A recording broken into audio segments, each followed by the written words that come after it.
you're trying to get into the transactional lending game, hopefully you know by now that leads are the most important part, especially at the beginning of your business, of getting this thing rocking and rolling. So you might as well be effective with the outreach that you're doing to get said leads. So today in this video, we're going to talk about how to avoid getting ghosted. 3 tips that I use to make sure that my outreach is actually effective. And to do that, we're going to jump on down to the whiteboard and hang out here for a little bit. So we're talking about avoiding getting ghosted. One of the most important things that I can talk about in this topic is open versus closed questions.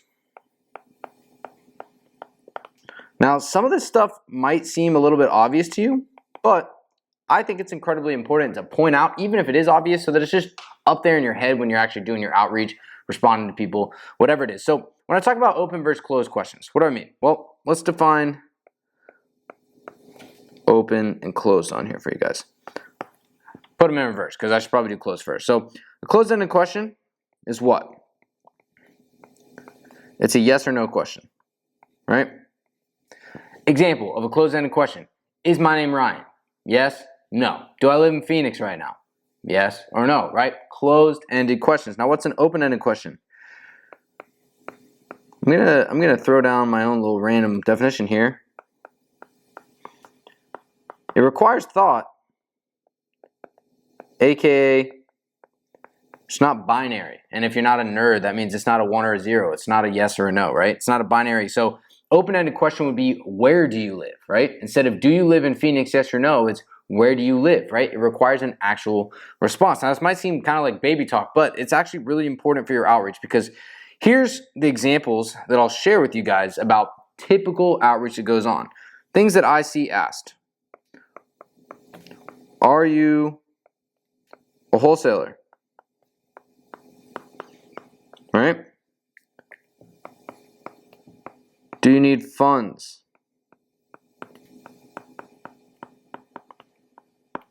Another question. What else might we see? Are you a wholesaler? Do you need funds? I don't know. I'll just leave it at those 2. Can't think off the top of my head.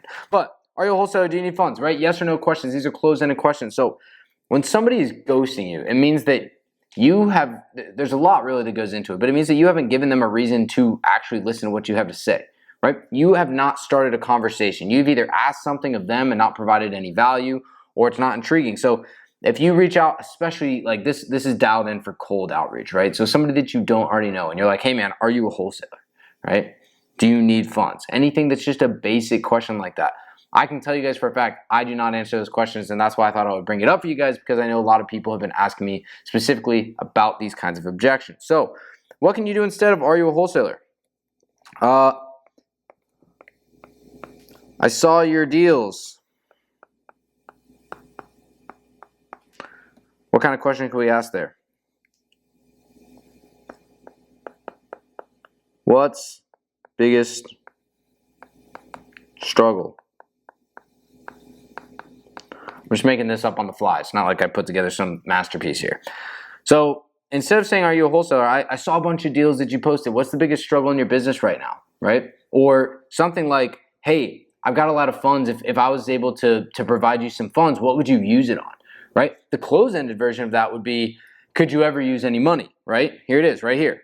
I didn't even remember that I put it there. Do you need funds, right? Instead, it's like, hey, I have money.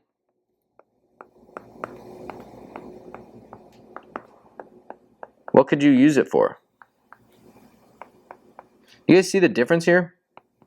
On these open-ended questions, they're actually like requiring a human response. Like we're having a conversation with somebody here that actually wants to talk to you. So open versus closed questions, incredibly important. And I didn't want to just point out the difference between open and closed questions for you guys, but I want to actually like implant it in your mind. Like this is the difference between questions. And when you're reaching out to somebody, whether you know them or not, don't expect somebody to carry a conversation with you if you're not even creating a real conversation with them, right?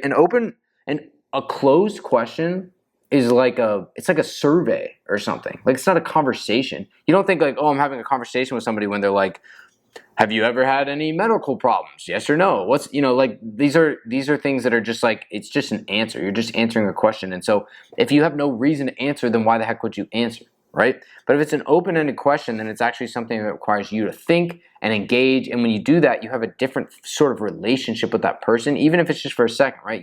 You probably see their name, right? You get to know whatever.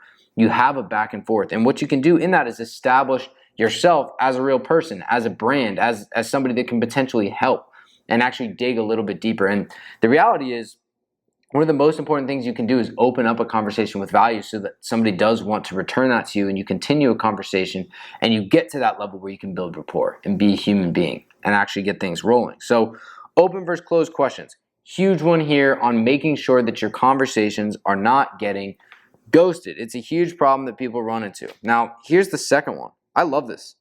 I love this, what would I call this? Method, I guess, approach. I'm going to call it taking initiative. What do I mean by this? Well, when you reach out to somebody, when you're talking to somebody, or more specifically, when somebody needs funding, right? Somebody needs funding from you and they say something like, what would your rate look like, right? Common question. What would your rate look like? Or anything like that. Having a conversation that's very much just pushing towards like what's going on. Or maybe they say a bunch of people have already reached out to me, blah, blah, blah. I hear that all the time.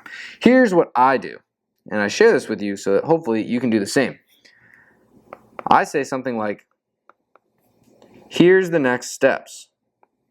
Now, why do I do this? Well, if you've been listening to me before, you know that I say this all the time. When we're talking about transactional lending, everybody wants to get into transactional lending because you can make really high profits really quickly, right? Sounds like a magical thing. It's not. It's not as easy as it looks. People that tell you it's easier are probably trying to sell you something. But here's the next steps. Why do I say that? Because if you have 100 people reach out to you, and I'll give you guys examples of this stuff. If we have 100 people reach out to somebody who, let's say they made a post on Facebook, super common, right? I need $5,000. I'm offering you a couple $1,000 return, 14 days, blah, blah, blah. They get a bunch of comments. 90% of those people, I am making that number up to be clear, but it's just a number that I think is probably accurate in my head. 90% of those people reach out because they want to make money, but they have no idea how to actually make the money. So you can separate yourself from almost everybody by literally just knowing how to make the money. And how do I make that incredibly clear to people? And how do I know that this works? Because I freaking do it, right? So I just say, here's the next step. So if they say I need $5,000, blah, blah, blah, I'll reach out to them and say, step one, go to swiftemd.com.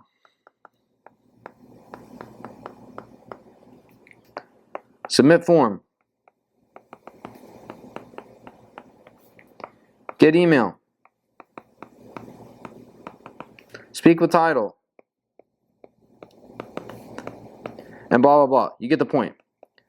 I will send them a breakdown of the exact next steps that need to happen, and I will assume the close. Now, I'm an engineer, not a salesman, so I only know this stuff from like books and listen to other people talk about it. But I know that when you assume the close, it means that you're just saying, hey, look, I'm already going to assume they're going to work with me, and I'm just going to progress to the next thing. So instead of begging them, please work with me. Everybody's reaching out, but you should work with me because I'm poor and I want money. No, I just assume the close. I'm like, hey, look, I'm the guy that you want to work with. Here's the next steps. Do this, this, and this. This is what I'll do. This is how quickly I can do it for you. Let me know when you're ready, right? I assume the close on that person. And what I put for number 2 is take initiative, right? So the initiative, I guess I could honestly even put up here, assume the close, because it's kind of the same vibe that I'm going for. Take initiative, assume the close, let them know what the next steps are. Be incredibly clear about those next steps so that the person doesn't have to think. And that way, you don't leave them hanging. Now, here's what not to do. The opposite of assuming the close here. Leave it open-ended. Now, this might sound kind of funny because I just talked about open versus closed questions, but you don't leave it open-ended. So what do you not do? Well, some of the most common things that people hear when they're trying to get transactional lending deals set up is people say, I'll let you know. I'll reach back out. I'll let you know when we're ready, right? That is the end of the deal. I promise. That is the end. They're not coming back. Maybe every once in a while, if you really establish some sort of rapport there. For the most part, that's them saying, hey, F off. I don't want to work with you. Whatever, blah, blah. I've already got this figured out. Your rates are too high. I don't like you. Who cares? Whatever it might be. So do not leave it open-ended. What are we doing here? Well, we're making an assumption, which I think you probably know. You, me, Where's the E? You and me. You guys get what I'm saying there? You're making the assumption, and you're moving ahead with the next thing. You're also setting a follow-up. Again, this is like sales stuff, so I'm sure I'm not explaining it perfectly, but as you guys know, I just talk about what I already do that I know works. So, it works for me. It should work for you guys too. Set that follow-up. So if somebody says, hey, I'm not going to know until Friday, what's my response to that? Okay, cool. What time on Friday can we get on a phone call to make sure that we're on the same page here, right? How much funds do I need to have ready? What's our estimated close date, right? What did I just do there? Whoa, open-ended questions, magic. So we're asking open-ended questions, we're setting that follow-up, and we are actually taking initiative on the deal, not being passive. If you are passive in an industry that moves fast, right? Money loves speed, as we talk about. If you're in an industry that moves fast and you're not taking advantage of those things quickly and staying on top of them, you're going to get left behind. And then you're going to end up being one of those people that says, there's no deals out there. The world hates me, blah, blah, blah. Yeah, you get the point, right? Okay. Third thing, to not get ghosted, get on the phone. Now, where's some scenarios where this might make sense? Well, one of the biggest things is that I know tons of the people that I work with and try and help get into lending get ghosted at the point where they share their rates on the deal, right? People assume one thing because you didn't set them up for proper expectations on the front end. And then when you tell them the rates, they go, no, and then they just don't respond. Which, to be fair, if the rate is crazy and it's not what they're willing to pay, they don't really have a good reason to respond. So kind of checks out. But you want to get on the phone with them first. Why? So that you can actually, again, establish that rapport and make sure that they understand where you're coming from, how your processes work, and why, even if your price is maybe higher than they expected, it's the industry standard or it's the expectations that they should have, right?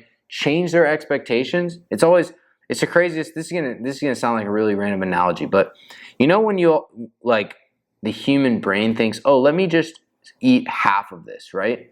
It's like a common thing. Let me eat half of a cookie, or if you're me, half of a pizza, right? Whatever. Half is just a ratio, and it's literally the expectation of what the thing is. So you would eat a half a cookie even if the cookie was double the size of the other cookie just to eat a half. It's the same amount of cookie, right? It's the same thing. Like another analogy I use is humans always want a deal. Right, so if something was worth $1,000 and you offered it to me for $100 on Facebook Marketplace, you already know I'm going to be trying to get you down to $50, right? It has nothing to do with the actual price. It's just that I want a deal, and people make that assumption. And so when we're talking about these things, it's not necessarily that your prices are too high. It's that the expectations just weren't properly set on the front end. So if we can get on the phone with these people, we can actually establish rapport and make sure that we're on the same page ahead of time, so that we can then assume the close and push forward with everybody on the same page. There's literally no point in trying to push through something and hide stuff. Like, that's not the type of, what kind of business is that? We're not hiding anything, right? You're not trying to bait somebody into something. We're trying to help people scale. We're trying to solve their problems. And so be the solution and actually help them figure this stuff out on the front end. So don't get ghosted. When you're doing your outreach, all you got to do is put a little bit of extra thought behind it to make sure that you are on the same page with the people you're working with. First of all, do not ask closed-ended questions. Ask open-ended questions so that people can understand what the heck it is you're actually trying to figure out, build rapport with you, and have a conversation. Second is take initiative and assume the close. Let them know that you know what the heck you're doing by telling them what the next steps are instead of trying to beg and becoming just like everybody else.